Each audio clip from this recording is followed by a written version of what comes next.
She invited a fate to our place. Here is what happened.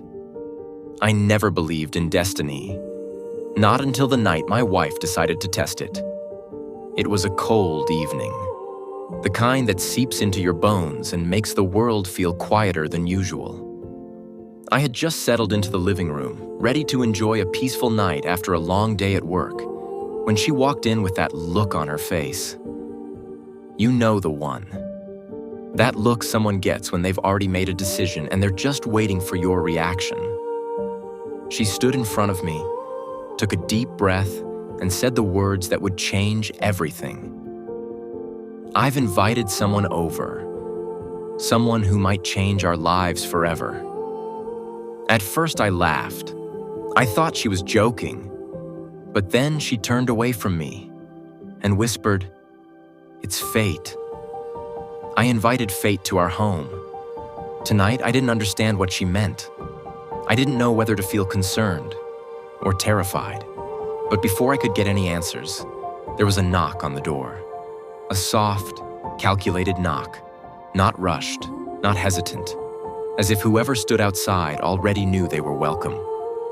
My wife's hands trembled as she reached for the doorknob, and when she opened it, everything around me shifted. A tall, unfamiliar woman stood there. No introduction, no explanation, just a faint smile on her lips and an unsettling calm in her eyes, as if she had been expected all along. My wife invited her in. I felt a chill rush through me.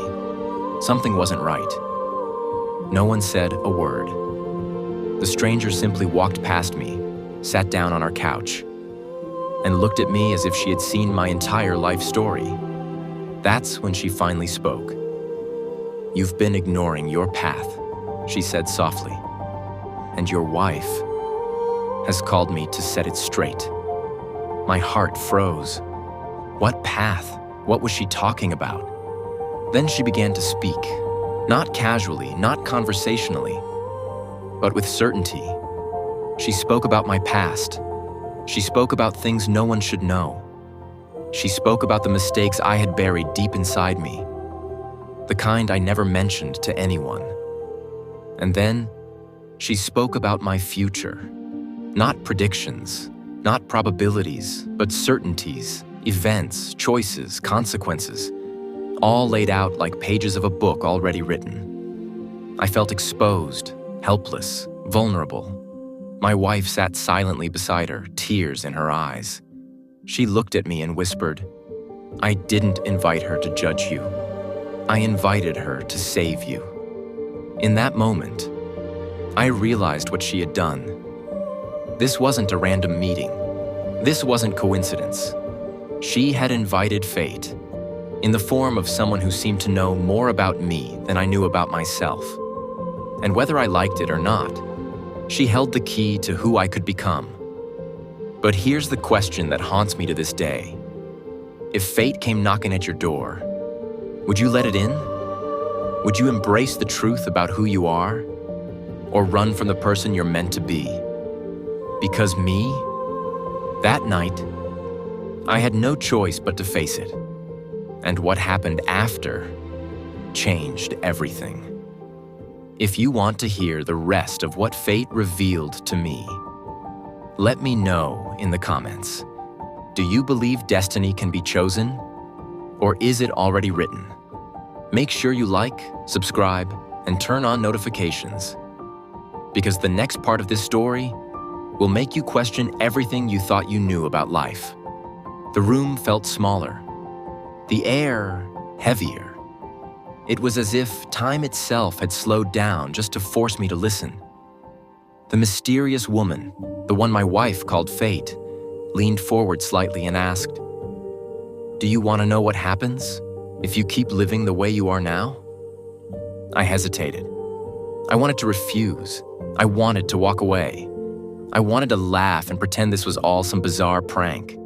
But deep down, I knew it wasn't. So I nodded.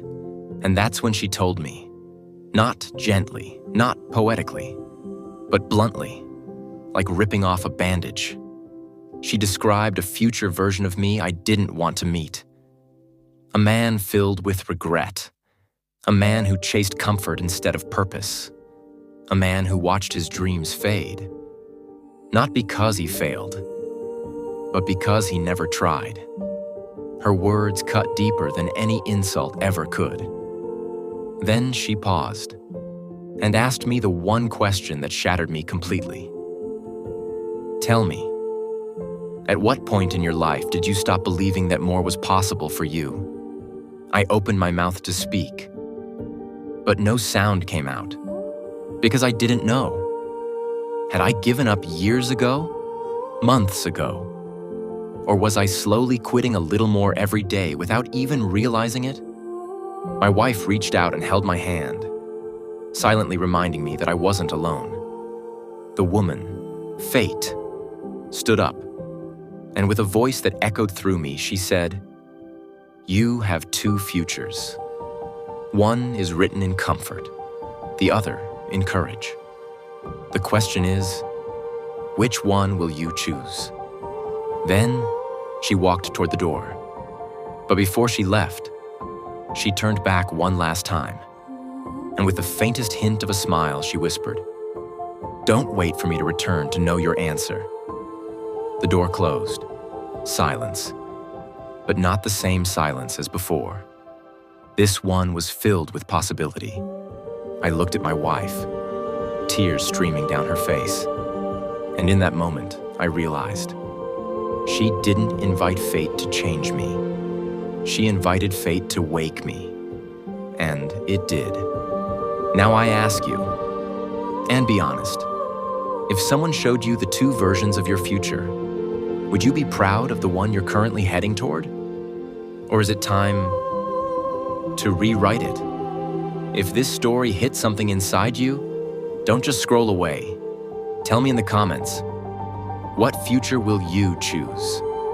Like, subscribe, and share this with someone who needs a wake-up call. Trust me, fate doesn't always knock twice.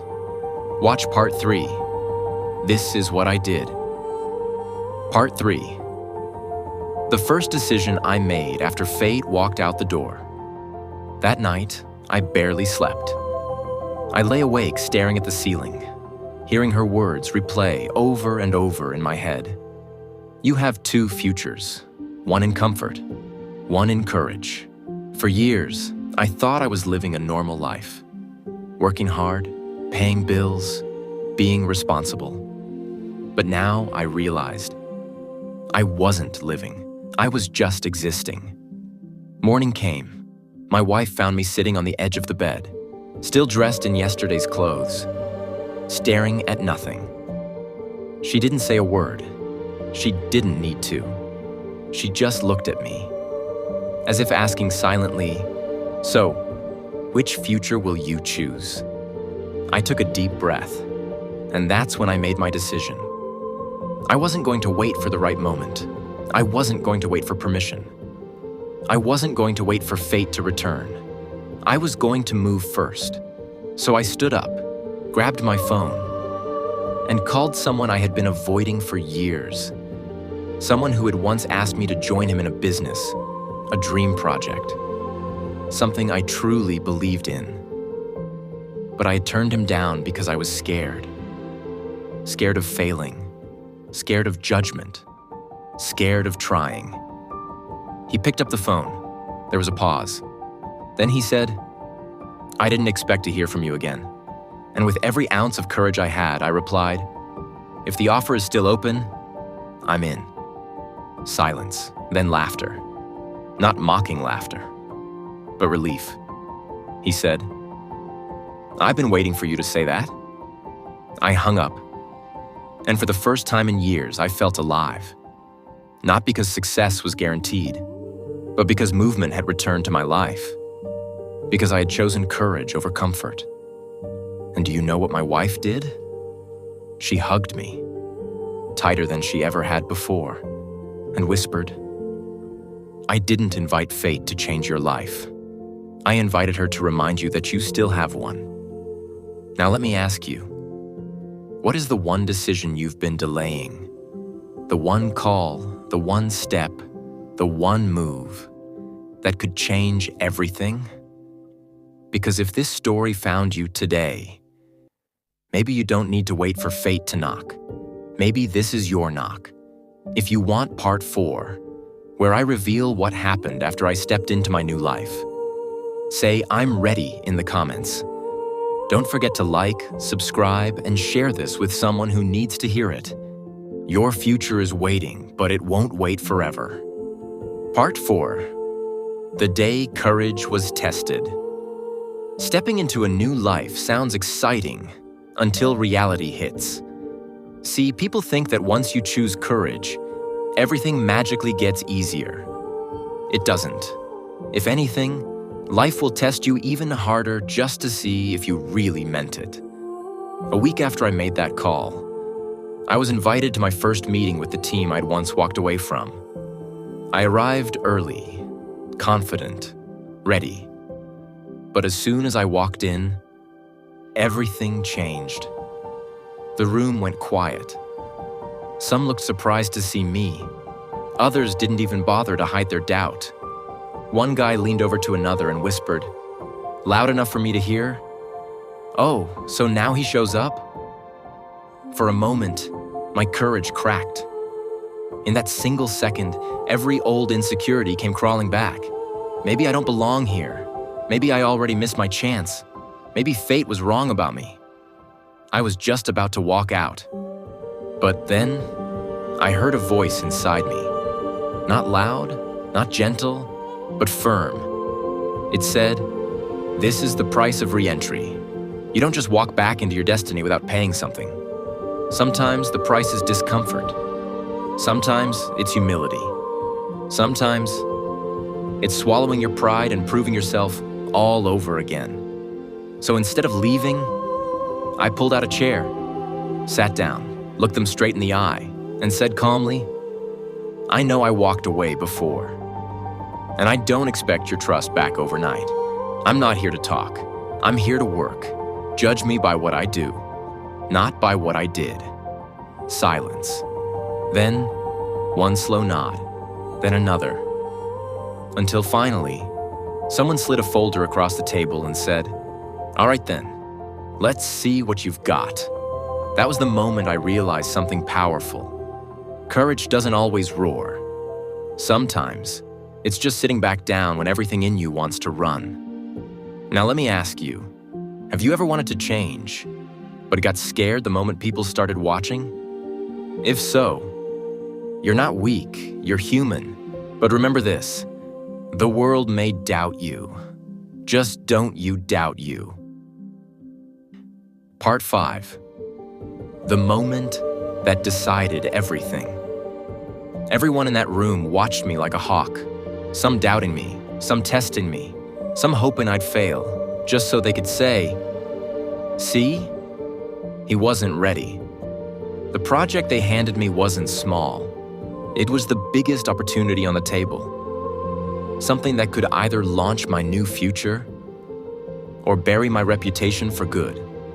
I spent days and nights working, barely sleeping, not because I wanted to prove them wrong, but because I wanted to prove myself right. But just when I thought I had everything under control, disaster struck. The night before the presentation, everything crashed. My files corrupted. My system froze. Days of work, gone in seconds. I just sat there in the dark, staring at the blank screen. And in that moment, I broke. All the strength, all the courage, all the confidence I had built up collapsed. I dropped my head into my hands and whispered to myself, maybe fate made a mistake choosing me. Then suddenly, I felt a hand on my shoulder. It was my wife. No words, no pep talk. She just sat beside me and held me like I was both fighting and drowning at the same time.